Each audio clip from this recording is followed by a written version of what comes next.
All right, No it's one Louis wants. here from the admin team at the Commonwealth of Australia Constitution Act of 1901 National Seminars. I've got here on a live feed Wayne Glew. Hi, Wayne. Yeah, good day. How you doing? I'm always well, never good. Look, we just wanted to do a bit of a live interview about a pretty controversial topic, well, range of actually.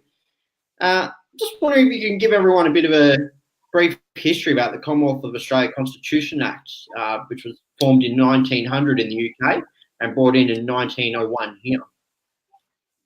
Yeah, well, about 10 years before it went to the UK, a large group of Australians got together. They were barristers and people from all walks of life in the British society, and they put our constitution together through a series of conventions. Then they sent it to England in a draft form, and in England they added into section 74 Victoria 28 and 29, which is a right to go to the Privy Council, so it can't be taken out regardless of what anyone tells you. You can go. The other issues was 9 clauses. The second clause is the Colonial Laws Validity Act. Clause 6 says New Zealand's part of Australia, like it or not. Clause 7 it says on the proclamation of the Constitution, which took place on the 9th of July 1900, and wiped out the old entities known as the Australasian Council and the colonies. Now, for 4 months and 25 days, we only operated under imperial law. That imperial law was the Statute of Monopolies. Statute of Monopolies sets up your courts of petty sessions, your magistrates, justice of the police, of peace, the police themselves, and the Transfer of Land Act, because land does not ever come under the control of the government, not before Federation, not after. It is under the direct control of the Crown through the governors of the states. Now, of course, they now decide we're having Torrens titles, so we haven't got one anyway. So you don't own your land anymore. The Crown owns it, and you have all aspects of ownership, but the Crown owns it. How does that work? You know, that's a nonsense. The idea of the Constitution was it took any semblance of sovereignty off the Parliament and gave it to the people at Federation. Now, that's contained in Hansard 1898, and you can look up the speech for Sir Isaac Isaacs and Sir Samuel Griffiths, two of the people who wrote the Constitution, and they were adamant that the Parliament shall have no say. They pass laws for and on behalf of the people, not over the people. Now, the whole idea of the Constitution is to control the parliaments, not the people. As I've said in previous statements on Facebook and in different videos, the Constitution controls the Parliament. The people can do whatever they like as long as what they do doesn't hurt anybody else. Now, the major problems we have today is the fact that the government or the Parliament has decided it is the executive government when it is not. The highest authority in government in any state is the governor. That's in letters patents issued by Queen Victoria on the 29th of October 1900, putting all state constitutions in place in their original conditions. In other words, if anything was removed prior to Federation or prior to the 29th of October, it was put back again, and they were made letters patents. Under 6.1.9 of the Statute of Monopolies, the letters patent can only be changed by the monarch. No monarch has ever changed them. The big problem with changing those patents is Section 70 of the Constitution, 72 rather. It says the Governor General shall select all judges for the Federal Court and the High Court, and they shall swear the oath of allegiance contained in the Constitution, which is to Her Majesty Queen Elizabeth II, her heirs and successors, so help me God, I, A, B, whoever, or I do solemnly declare, the same thing.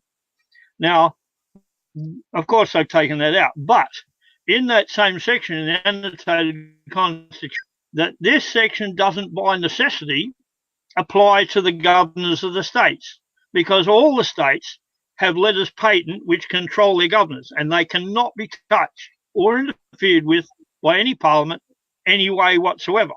because of 6.1.9 statute of monopolies. Can't be touched. Now, Queen Elizabeth, when she was here in 2008, said to the Parliament, in the address to the Parliament, that she upheld all of her great-grandmother's letters patents. Therefore, they're all long, hard and well operating. Well, how come Victoria in 1975 removed their constitution and replaced it with another one? How come in 1934 South Australia did the same? How come in 1926 Queensland removed its upper house? That is blatant treason. Why hasn't anything happened about it? Because most people are asleep or don't bother to look at their constitution, or the ones that do couldn't give a hang. They'd rather be down the pub or watching footy on TV. Yeah. That gives you a brief idea. Our constitution is ours. It's not the Parliament's. The Commonwealth is the people. The states are the people in the designated area. It's in the Constitution. Read it. It's on the states, Chapter 5. Very simple. All explained. So our bit of a big one for you here. The Australia Act, that fine piece of treason. Do you want to tell people a little bit about that? Yeah, I'd like to shove it down the neck of the idiot who wrote it, which is Bob Dork. But let's face it, read the Australia Act. It says on the front it's made pursuant to Section 51, subsection 38 of the Constitution. There was no referendum. Now, no, if you look at Section 51, subsection 38, it says with the conferral of parliaments of the state, the Commonwealth can exercise authority it had at Federation. There's only one problem. It didn't have any.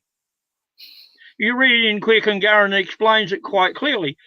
On the proclamation of the Constitution on 9th of July 1900, it wiped out, under Clause 7, wiped out the Australasian Council and the colonies. So there wasn't anything. There was nothing until the first sitting of the Parliament 6 weeks after the 1st of January 1900. So there was nothing. And Quick and Garron explained it very, very clearly. And they said, but even if that wasn't so, there was only 7 legislative areas ever exercisable by the Australasian Council and even less by the colonies. And all 7 are contained in Section 51 of this Constitution. Well, where is the control over land in Section 51 of the Constitution? Where in Section 51 does it give the government the authority, or the Parliament the authority, to raise up above the authority of the people and usurp executive authority? Where does it do that? It doesn't. Even when you look at 128, it says, with a vote of the absolute majority of both houses of Parliament, an issue can be put to the people in the form of a referendum. When did that happen? When did we get access to local government? 1974, the first time? You can't have it. 1988, can't have it. And 1999, they wanted to make us a republic and approve COAG, Commonwealth Organisation of Australian Governments, including local government. Why they're fighting so hard now, that was the third referendum in relation to local government. Knocked it out. Gone. Finished. There never has been, since Federation, any control over any land whatsoever. All land is transferred from the Crown through the Governor to the people. It's transferred from one person to the next person. All this Lands Department, their copy of title deeds is nonsense. Yeah, so what's the deal with these fucking, excuse my language, crap titles that everyone's getting, which aren't really titles? Namely, well, there was a nutcase was the Governor of South Australia, and his name was Torrens, not Torres from Torres Strait, which was Pedro the Portuguese that founded Australia in 1605. Torrens, the Governor of South Australia, who was a greedy, nasty little socialist peanut who thought he could change the titles. But if you want to see what Torrens looks like, just go to Adelaide towards the end of summer and have a look at the Torrens River. That is him, green, slimy little maggot. And that's all he is. You can't call him anything else. What he did is worked out a system where you own every aspect of your land, but the Crown owns it. And that's how they started Torrens titles. Well, in Western Australia, and it's in the annotated Constitution in the foreword, it says the Governor of Western Australia, before Federation, appointed Commissioner Cunningham to prepare all title deeds, certificates of title, not title deeds. And those certificate of title is a document which says you have title to the land. Title is ownership. Ownership is under Halsbury's Laws of England, Volume 3, 284. It's fee simple, which alienates your land from the Crown. Now, if you want to know all about fee simple, look up FEJO, F-E-J-O versus the Northern Territory, 1999, HCA 65, and read it. Kirby explained in great detail, and he referred back to a 1923 case between New South Wales and the Commonwealth where they were told they have no control over land. Now, what part of don't have any control don't these idiots understand? Now, Kirby was very, very explicit when he said, not even the Queen can go on your property without a warrant issued under the Crown. Wake up. That is alienated from the Crown. What does alienation mean? Completely separated. If it's completely separated and the only way you can tax your land is under the Crown, that's where all tax comes from, where'd they get the right to tax it? They didn't. So they asked for it in 1974. We said no. 1979, they said, who cares? You're getting it anyway. But the problem then arises under Chapter 3 of the Constitution, Section 76, at the beginning of the last paragraph on that page. It says, not only the High Court, but any court of competent jurisdiction can declare a law of the Commonwealth and the state to be invalid by transgressing the Constitution. Now, if you pass a law that doesn't comply with the Constitution, it's invalid. I put that to the court on the 23rd of April 2012, and that's on YouTube. You can watch it. And the two maggots who call themselves judges, they're quorums. A quorum is an unelected judge, a person impersonating a judge who isn't one. Those two willfully and deliberately disobeyed the Constitution. So much so that a barrister who was in the court stood up and said, arrest those judges, that's treason, make them do their job. It's on YouTube, clear as a bell. Now, how do we know that these people don't have the authority they say they've got? Go back to your Constitution itself. In this state, James Andrew McGuinty and others, which is the Parliament, versus the state of Western Australia, which is the people, decided that the states existed before Federation. And the Commonwealth Constitution just came out and sat over the top of the state constitution and took a few of its powers. Absolute, ludicrous nonsense. Now, if you go to HCA 48 of 1996, which is James Andrew McGuinty and others versus the state of Western Australia, at paragraph 17, it states that no, the states did not exist before Federation. They were colonies, and those colonies were military colonies of Britain. Military run, military dictated on, and they eventually came to some semblance of a state, but they did not become states.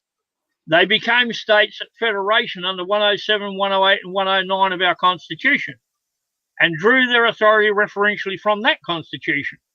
That's what it states there. 106 allows the state constitution to continue subject to the Commonwealth one. Subject to means in accordance with, compliant with. Now, you don't have to be too bright, but if you don't want to understand that, go to HCA 39 in 1915. So Samuel Griffiths, one of the people who wrote the Constitution, and that's at paragraph 148. It says, here you find section 106 binds the state constitution and every single law made pursuant to it to the overriding authority of the Commonwealth Constitution. It says if there still remains authority not contained in the Constitution, we already know there wasn't, because on the proclamation of the Constitution they were all wiped out. It can be exercised, but subject to 109. But when you go, then it goes on that says it is beyond the legislative authority for any Parliament of a state to pass a law that overrides a Commonwealth law backed up by the Constitution. Well, section 51, subsection 1 says the Parliament can, subject to this Constitution, pass laws for the good governance and the well-being of the Commonwealth of Australia, a Parliament. But who puts the laws to the Parliament? The Governor-General in Council. Where does that come from? Section 62 to section 68 of the Constitution. He is the executive government. He selects the Governor-General. He is the Governor-General. He selects the Attorney-General, rather. And that Attorney-General has to be a legal practitioner of more than 5 years, but he's not allowed to be a lawyer. Go back to your statute of monopolies. It states that. So the Attorney-General Brands, who was sitting in the Senate and sacked Carleton, was a traitor sitting in treason. Why isn't he dealt with? Because, look at that, we've got a cabinet in federal parliament, and they say under their new constitution, the green slime one, that they are executive. No, they're not. How can they be executive when the Governor-General selects the Executive Council and they leave the Parliament, hold all the portfolios, and can't vote in the Parliament because they're deemed to be biased against their portfolios? That is stated in section 62 to 68 in Quick and Garrett. The proper Quick and Garrett hours. Now, what they're the executive, it's a prime minister. He's only the foreman of the parliament. Why is he traversing around the street? Look at me, I'm famous. You're the most famous pack of garbage I've ever seen stacked that high. That's really what he is. Because any way else to view him is nonsensical. He's put himself above everybody else when he is below him serving us. Why is he doing that? Why is he lying to the people? Because the whole voting system is wrong. I mean, we spoke before about the AEC living in the middle of a paddock in Victoria. What a great way to live. Just the rigged voting system. There's a lot of bull crap going around in regards to VONC voter confidence in the government. Are you able to just explain to everyone watching exactly how much of a load of shit that voter no confidence crap is? The whole lot, because you can't vote a no confidence in a government when you're voting using their system, because they just throw it in the bin. So it has no value. I've thought about every way possibly you can vote.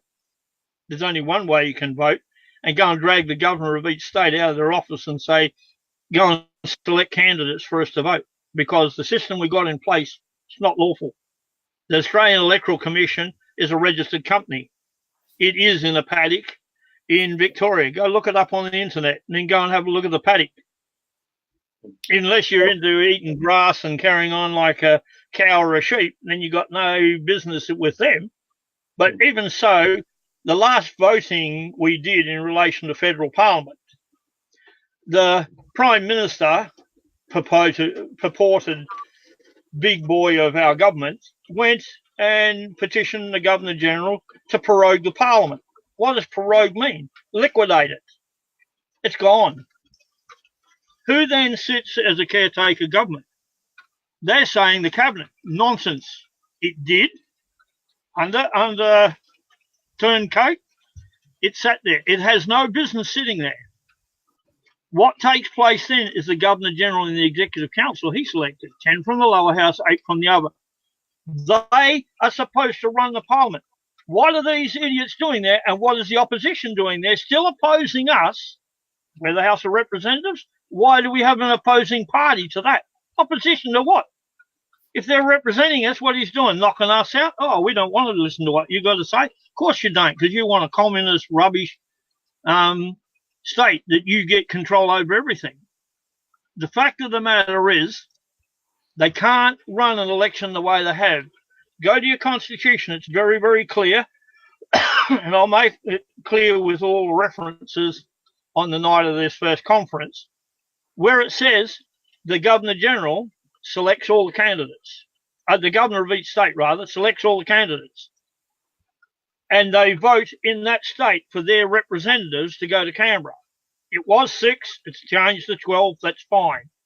Well, they still haven't explained how we got 76 members. Perhaps they missed counting by 4. We got 4 extras. Well, they just snuck in. Maybe that's Barnaby Joyce's girlfriends. I don't know. Anyway, they should be 72, because to me, 12 sixes are 72. I don't know where they did their maths, but apparently they got it all messed up. Anyway, at the end of the day, so are all the members of the House of Representatives, selected by the government of the state. Who gives them the right, the political parties, to select these people and put them in there? They're not serving us. They're serving the ideals of political parties, which is nothing but corruption, nothing but nonsense and bulldust.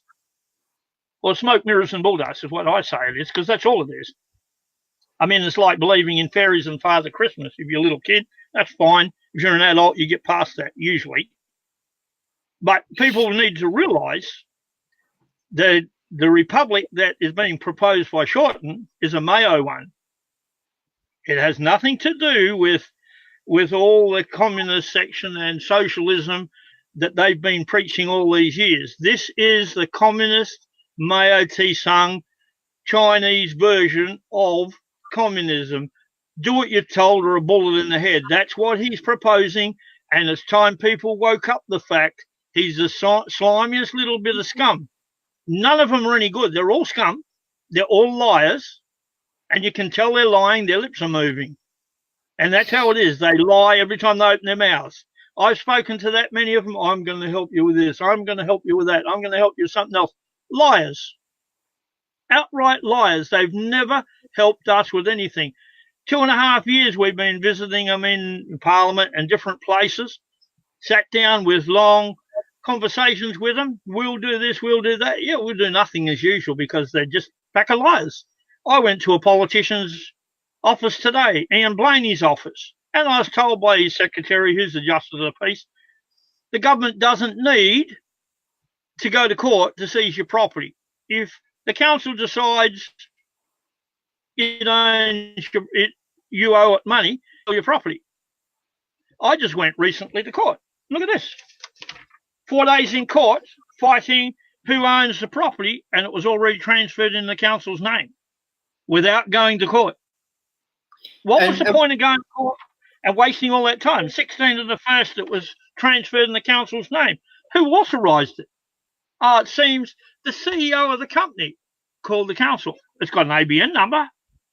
So where exactly does the Constitution stand on these mafias, councils? Like, what's the Constitution there? Well, we've got 3 tiers of government for state. We've got the executive, which is the governor, and 18 he selects from both houses of parliament.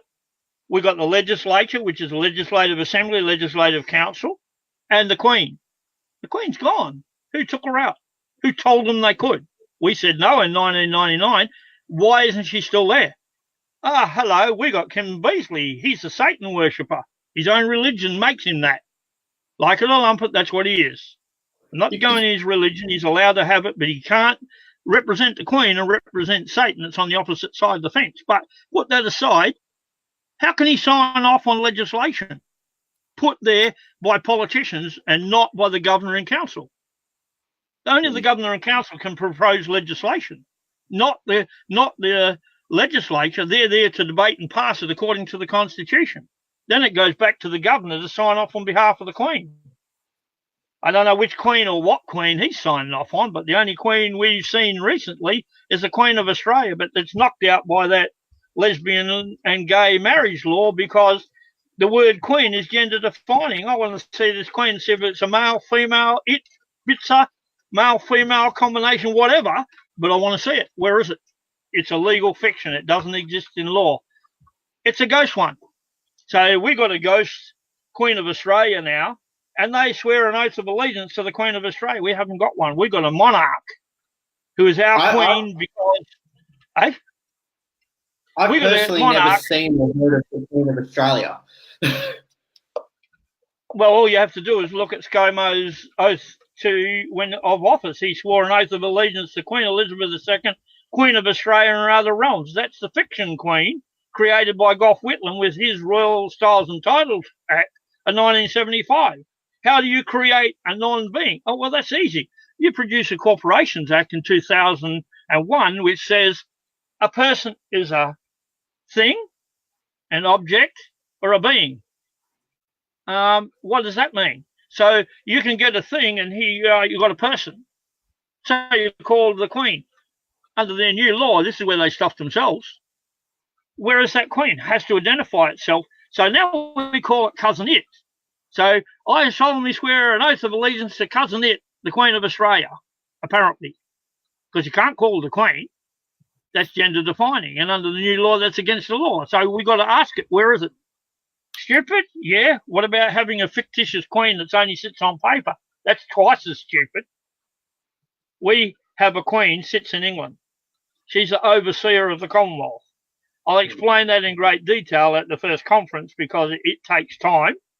But I'll start at the beginning and explain how the whole system works. And Your oath of allegiance. Beg your pardon? That seminar, just so everyone knows, Wayne's referring to the Perth National Seminar, which is being held on the 4th of May. You can get your tickets at eventbrite.com.au. There's also a link to it all over the Commonwealth of Australia Constitution Act of 1901 National Seminars Facebook page. Just on something that you just mentioned, Wayne. Yep. Rod Cullerton, you've been providing him with constitutional advice, I understand it. And he's I help him. Rod can do his own thing. He's got Peter Gargan and another guy. They're pretty intelligent guys. They do ask me advice. I do help them with the knowledge I have. There's a couple of things they've taught me, which is good. We all got the kingpin in there. His advisor come legal officer is. He knows exactly what's going on. We've discussed a couple of things where I think he's outside the Constitution. We're both learning from each other. Not a problem. He has had enough success to get his case before the Privy Council, something this nice government says we can't have under the Australia Act, which is nonsense. The Australia Act has no value anyway. It's a garbage act. But the big problem is it's there.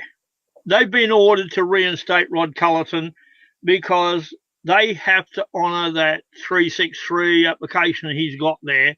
They must deal with his expulsion in-house.